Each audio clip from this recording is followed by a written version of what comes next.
오늘의 말씀은 사도행전 15장 1절에서 11절입니다.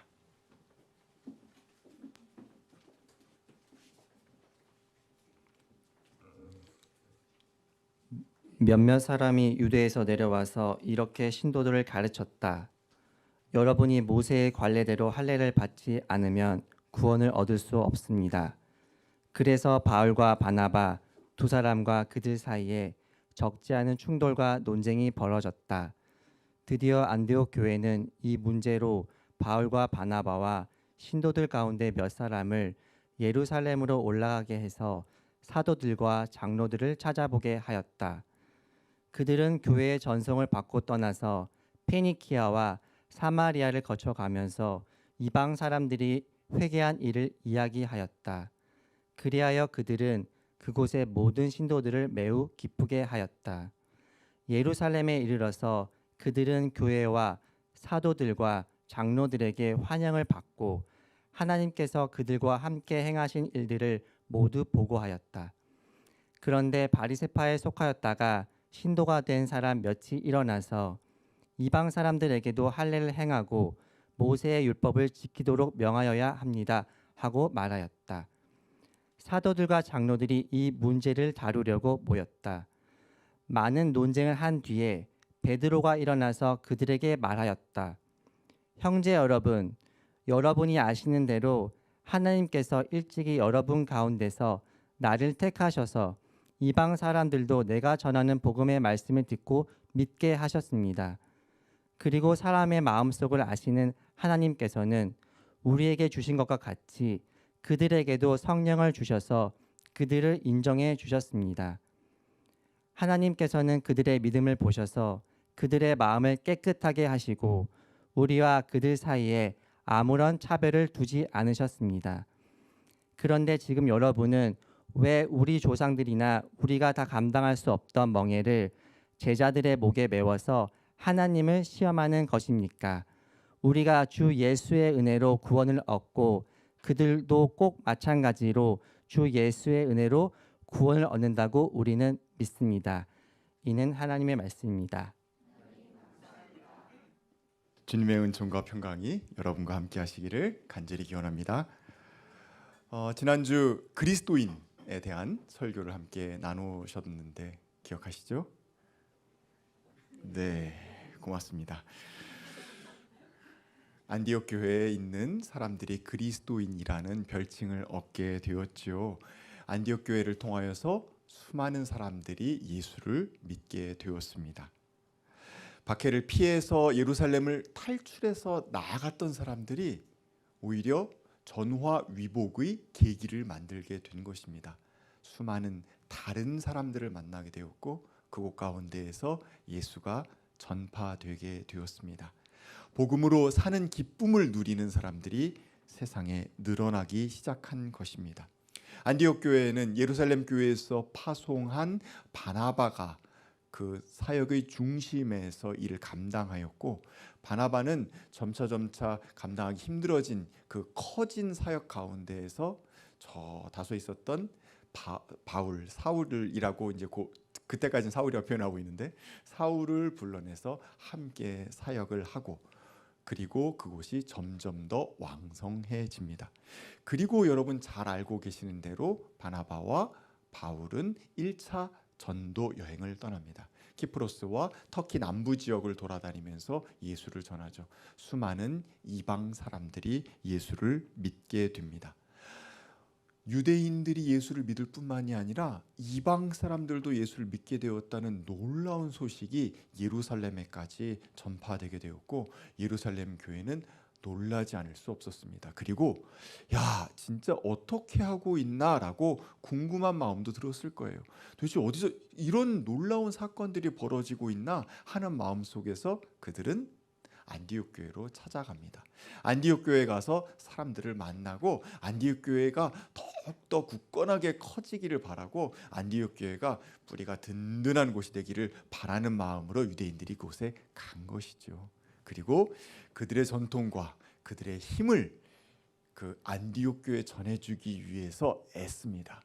그들의 전통은 무엇이었습니까? 율법이었죠.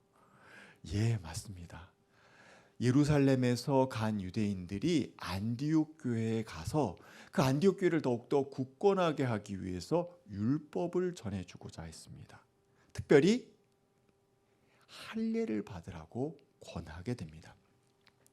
여러분, 우리에게는 지금 왜 그랬을까라고 생각하며 어이없는 사건으로 치부할 수도 있겠지만 그들에게 있어서는 매우 당연한 일이었어요. 창세기에 나와 있는 대로 아브라함이 하나님께 선택을 받고 복을 받고 복의 근원이 되잖아요. 그 복의 근원이 되는 불리움의 사건이 창세기 12장과 17장에 나오게 되는데 17장 두 번째 복의 근원이 되는 사건, 그 약속의 사건에서 약속의 표징으로 한 것이 바로 할례였어요. 즉, 이 할례를 받게 되면 아브라함의 계열이 받게 되는 그 축복을, 아브라함의 가정이 받게 되는 복을 모두 받게 될 것이다 라고 그들은 생각한 것입니다. 그러니까 이 좋은 거를 누구에게도, 이방 사람, 안디옥 교회 사람들에게도 주고 싶은 마음이 있었던 거예요. 그들은 그래서 강력하게 권유합니다. 할례 받고 율법을 지키는 유대인으로 개종할 것을 말입니다. 그러나 그것을 바라보게 될 때 바울과 바나바의 시각은 전혀 달랐음을 우리는 발견하게 됩니다. 왜냐하면 그들은 이방 사람들을 직접 만난 사람들이잖아요. 이방 사람들을 만나서 이방 사람들을 유대인으로 개종시키고 그 유대인으로 개종시킨 가운데에서 예수를 믿게 하는 방식을 택한 것이 아니라 바로 그들에게 예수가, 나사렛 사람 예수가 우리의 구세주임을 전하였습니다.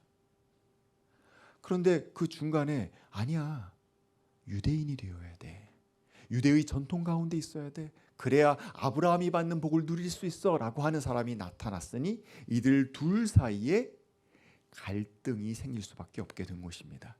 이 둘 사이의 갈등이 어떻게 해결되어져 가는가 하는 것이 오늘 함께 보실 15장의 이야기입니다. 이 15장의 이야기는 사도행전 정중앙에 위치하고 있습니다. 이 15장을 분기점으로 해서 사도행전 전반부와 후반부로 나뉘게 될 뿐만이 아니라 교회사적으로도 분기점이 되는 사건, 바로 예루살렘 사도회의 사건이 이 15장에 담겨 있는 것입니다. 찾아온 유대인들의 마음은 아주 간곡했을 거예요.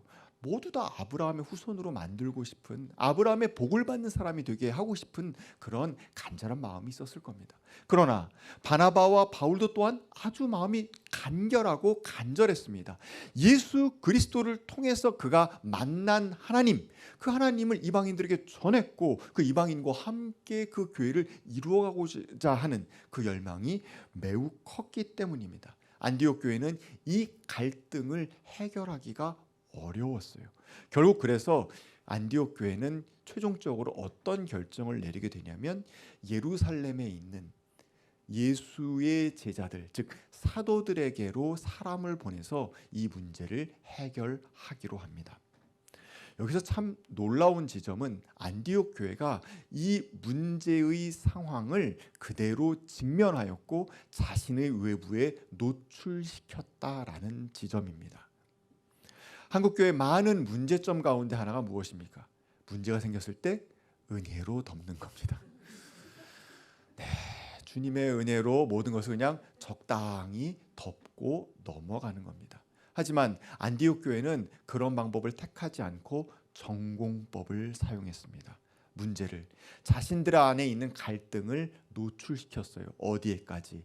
예루살렘 교회에까지 노출을 시키고 자문을 구하게 됩니다. 참 용기 있는 갈등이 아닐 수 없습니다. 바울과 바나바와 그리고 여러 사람들이 예루살렘에 갔습니다. 그리고 그곳에서 결국은 사도회의가 개최됩니다. 성경은 적고 있습니다. 많은 논쟁이 있었다라고요. 즉 예루살렘에서도 이 문제를 어떻게 해결해야 될지 가늠하기가 어려웠음을 우리는 충분히 추측해 볼 수 있는 것입니다. 교회가 맞닥뜨린 문제들은 쉬운 문제는 없습니다. 왜냐하면 쉬운 문제는 기록에 남지 않기 때문입니다. 어려운 문제만 기록에 남았고 우리 가운데 전승되었기 때문에 기록상 남아있는 모든 문제는 다 어려운 문제예요. 그 어려운 문제를 그들이 어떻게 풀어나가는가 하는 것을 우리는 15장에서 볼 수 있습니다. 계속 논쟁을 거듭했음을 우리는 보게 됩니다. 안디옥 교회에서도 계속 논쟁을 계속했고 예루살렘 교회 와서도 계속 논쟁을 계속했습니다. 이것이 바로 교회가 문제를 푸는 방식입니다.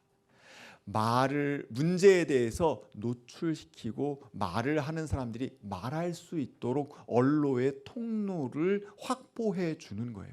근데 이것은 어떤 환경일 때 가능하냐면 들어주는 사람이 있을 때 가능합니다.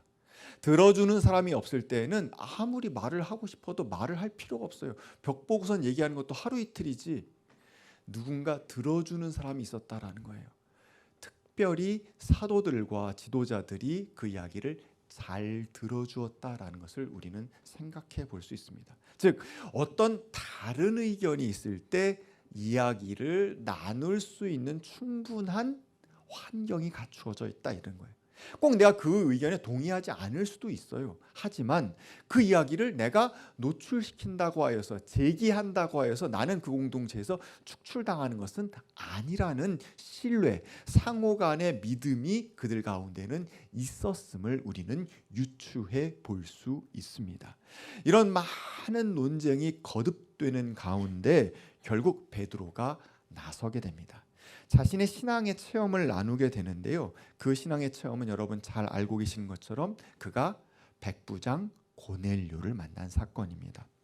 베드로가 기도하고 있었습니다. 옥상에 올라가서 기도하다가 황홀경 가운데 빠져서 환상을 보게 됩니다. 하늘 위에서 보자기 같은 그릇이 내 귀퉁이에 줄이 매달려서 내려옵니다. 그곳에 굽이 있는 짐승들, 기어다니는 짐승들, 그리고 새들이 담겨 있습니다. 이 모든 것들은 유대인의 율법 규정에서는 먹을 수 없는 거예요. 부정한 것이에요. 그런데 하늘에서 음성이 들리는 거예요. 베드로야, 일어나서 잡아먹어라. 베드로는 이게 시험이라고 생각했을 거예요. 아이고, 또 시험이 닥쳐왔네? 그라고 하면서 강하게 답변합니다. 주님, 절대 그럴 수 없습니다. 속되고 부정하는 것은 먹지 않습니다. 라고 답변합니다. 그랬더니 하늘에서 뭐라고 음성이 들려오냐면 하나님께서 깨끗하게 하신 것을 속되다고 하지 말아라 라고 말씀이 들려와요. 이것이 3번 반복됩니다. 베드로는 무슨 뜻인지 알 수가 없었어요. 그런데 고넬료를 만나게 된 거예요. 고넬료를 만나면서 깨닫게 돼요. 고넬료는 이방인입니다. 로마의 군인입니다. 그의 집 안에 들어갈 수가 없었어요. 유대인은 부정한 이방인의 집에 들어갈 수 없었어요. 그들과 함께 식탁을 마주할 수 없었어요. 하지만 그 초대 가운데 들어가서 그곳에서 예수를 전함으로 말미암아서 이방인에게 예수가 전해지는 놀라운 사건이 발생한 겁니다. 그거는 그 개인 혼자 이루은 사건이 아니라는 것을 확증할 수 있었는데, 왜냐하면 성령님께서 내려오셔서 그들 가운데 내주하시면서 그들이 세례를 받게 되는 결단으로까지 이어졌기 때문입니다. 그때 그는 그 환상의 의미를 해석할 수 있었습니다. 내가 지금까지 벽을 치고 있었던 것들, 내가 지금까지 부정하다라고 생각했던 것들, 내가 지금까지 제외했던 것들, 그것 가운데 오히려 하나님의 눈길이 가 있고 하나님이 원하시는 것, 하나님의 손길이 닿아 있는 것이 있구나라는 것을 깨닫게 된 것입니다. 이 깨달음의 사건을 베드로는 그 자리에서 증언합니다. 신앙의 체험을 우리가 많이 합니다. 감사한 제목도 있고요, 놀라운 사건도 있습니다. 그 당시에는 너무너무나도 감사하고 기뻐서 잘 기억해 둬야지 하지만 시간이 지나면서 그것은 흐려집니다. 그리고 정작 그 감사의 제목을, 정작 그 놀라운 체험을 써먹어야 할 때는 생각이 나질 않는 거예요. 그리고 왜 나는 이럴까라며 신세한탄을 하게 됩니다. 베드로가 아주 중요한 것을 보여주고 있습니다. 교회 공동체 가운데 갈등의 상황이 있었을 때 누군가가 나서서 내가 겪은 하나님, 나를 새로운 인식 가운데로 이끌어 주신 하나님을 증언하게 될 때 그 갈등이 해결되는 물꼬가 열릴 수 있음을 보여주고 있습니다. 베드로는 폭탄 선언과 같은 이야기를 합니다. 그들 즉 이방 사람들도 꼭 마찬가지로 누구와 우리와 우리 유대인과 꼭 마찬가지로 주 예수의 은혜로 구원을 얻는다고 우리는 믿습니다. 11절 말씀입니다. 이렇게 증언합니다. 이것은 그냥 된 것이 아니라 자신의 체험 속에서 확고하게 본 사건이고 겪은 사건이고 그리고 자신의 입술을 열어서 증언할 수 있는 사건임을 그는 이야기합니다. 일촉즉발의 갈등 상황 속에서 자신이 체험한 자신의 하나님을 증언함으로써 나의 사랑의 하나님, 나의 기적의 하나님을 증언함으로써 그는 그 모든 사람들을 하나님의 사랑의 장중 안으로 끌어들이는 역할을 감당하고 있는 것입니다. 베드로가 자신의 체험을 당당히 증언함으로써 그 문제 해결에 도움을 주었다라고 한다면 야고보는 좀 다른 방식으로 기여합니다. 야고보는 베드로의 이야기를 듣고선 그 말에 동의한다라고 하면서 유대 사람들이 금과 옥조로 여기는 구약, 우리는 구약이라고 하지만 그들의 유대 성경, 즉 예언서에 있는 말씀을 인용합니다. 아모스에 있는 말씀, 그날이 오면 내가 무너진 다윗의 초막을 일으키겠다라고 하셨는데 다윗의 초막을 일으킬 때에 그곳에 유대인들만 거하는 것이 아니라 누가 내 백성이라고 이름을 받은 모든 이방 사람이 나 주를 찾게 하겠다라고 말씀하셨던 것을 이야기합니다. 이미 우리 유대인들이 믿고 있는 성경 그 예언서 가운데에도 이방인들을 초대하겠다라는 그 하나님의 마음이 하나님의 결단이 담겨 있음을 그는 분명하게 증언함으로써 기록된 말씀 가운데 이미 우리가 이 문제를 해결할 단초가 담겨 있음을 여기서 이야기하고 있는 것입니다. 할례와 율법만이 참 유대인이 되고 복된 백성이 되고 아브라함의 가족이 될 수 있다라고 주장하는 사람들에게 이것은 직격탄과 같은 것이었습니다. 왜냐하면 바로 유대 성경에서 인용한 하나님의 음성이기 때문인 것입니다. 교회는 어떻게 문제를 해결해 나아가고 있는지 우리 여기서 정리해 보도록 하겠습니다. 교회는 갈등 상황 가운데서 갈등을 피하지 않았습니다. 갈등 가운데 있을 때 자신의 이야기를 충분히 할 수 있도록 했습니다. 많은 논쟁이 있었다라는 이야기가 반복되어서 나오고 있습니다. 이 이야기는 다시 말씀드리지만 그 이야기를 들어줄 사람이 있었다라는 거예요. 이 이야기를 들어주고 이 이야기를 곡해하지 않고 서로 너는 그런 마음이구나 라는 마음으로 받아들여 줄 수 있는 관계가 이미 그 공동체 안에 형성되어져 있었다라는 것을 우리는 알 수 있는 겁니다. 저 사람이 나를 공격하기 위해서 이야기하는 거 아니야. 저 사람이 나를 밀어내기 위해서 이야기하는 게 아니야. 그냥 저 사람 안에 있는 이야기를 하는 거야. 나는 그 이야기를 듣고 한번 생각해보고 어떻게 할지를 결정해 나아가야지 하는 그 마음이 그들 가운데 있었습니다. 신뢰심이 있었던 것이죠. 그리고 베드로처럼 나서서 자신의 신앙 체험 가운데에서 하나님을 증언하며 하나님이시라면 이 문제 상황 가운데에서 이런 마음이실 텐데 라고 이야기할 수 있는 사람이 있었습니다. 그리고 야고보처럼 성경에 기록된 말씀을 가지고서 주님께서 이미 우리에게 이렇게 말씀해 주셨잖아 라고 이야기할 수 있는 사람이 또 있었던 것이죠. 이런 일들을 통해서 문제가 점차 해결의 국면으로 나아가고 있는 것을 우리는 발견하게 됩니다. 근데 여기서 재미있는 사건이 벌어집니다. 야고보가 베드로의 의견을 수용하면서 이방인들에게 예수를 전하는 것이 합당하다라는 것에 동조하면서 한 가지 사족을 답니다. 4가지 제한 조건을 거기다 넣어요. 우상에게 바친 더러운 음식은 금지, 음행 금지, 목매어 죽인 것 먹는 것 금지, 피 금지. 요 4가지 제한 사항을 둡니다. 이 네 가지는 유대인들이 아주 적극적으로 피하는 것이기 때문에 유대인들과 함께 생활하기 위해서는 이 정도 양보는 해주면 좋겠다라고 이야기를 해요.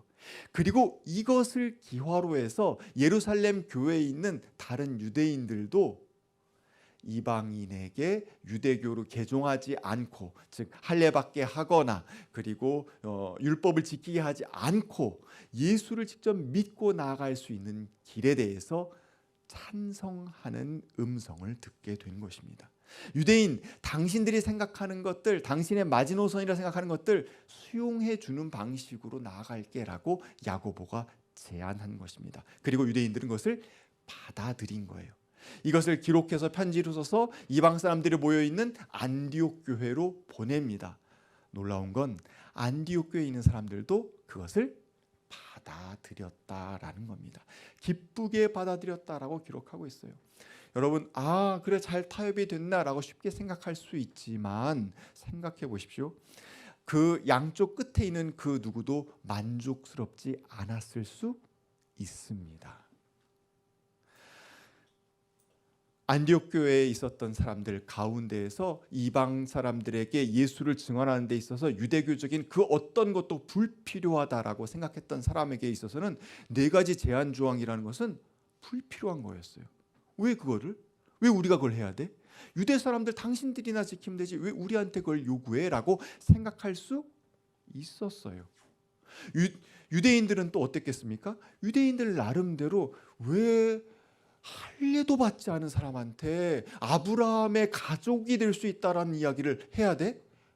받아들일 수 없을 수 있었죠. 하지만 그들은 그 두 가지를 가운데에서 섞어서 하나의 타협안을 만들어냈고 그 타협안을 어떻게 기쁘게 수용했다라고 성경은 기록하고 있습니다.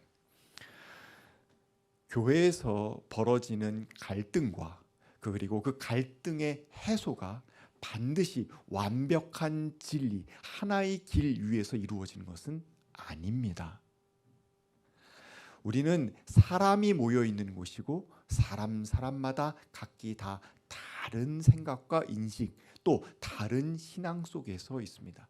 그러다 보면 중심을 붙들기 위해서 어떤 부분, 일정 부분 타협해야 하는 지점들이 있을 수밖에 없어요. 그것을 우리가 어떻게 결정하느냐 하는 것도 중요하지만 결정된 이후에 어떤 마음가짐을 갖고 그것을 대하느냐 하는 것도 매우 중요합니다.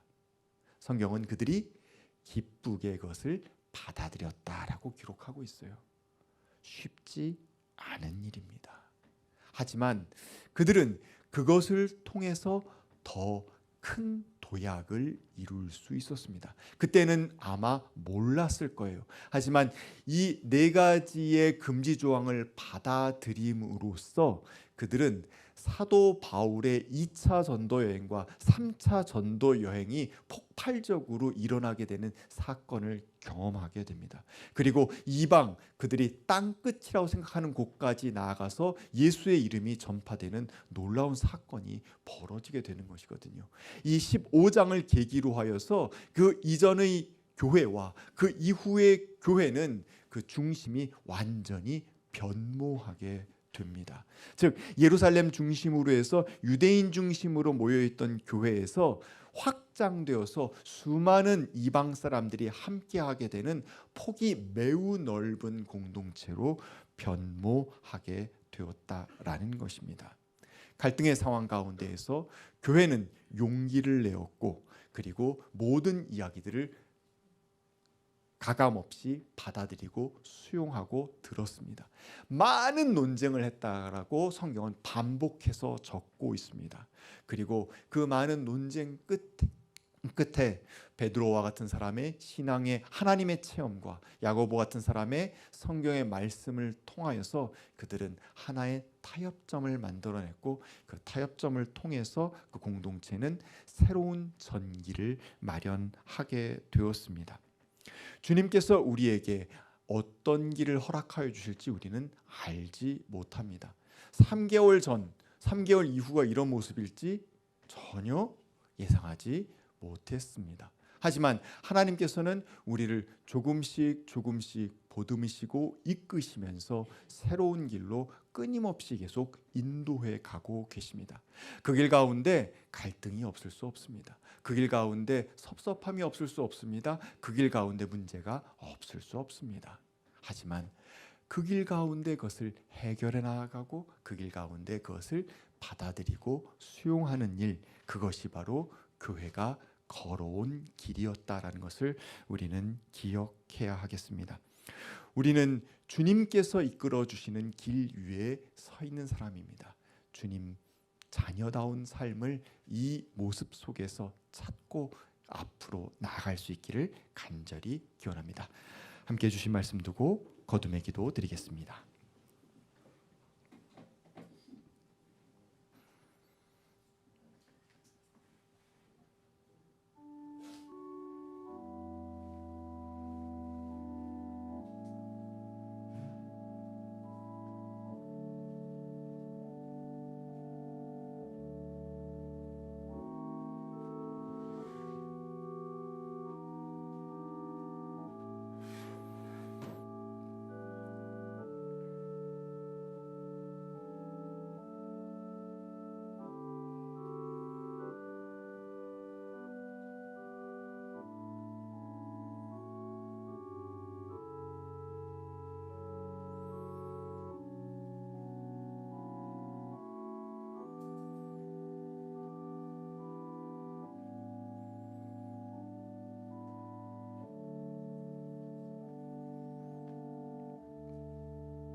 사랑의 하나님 감사합니다.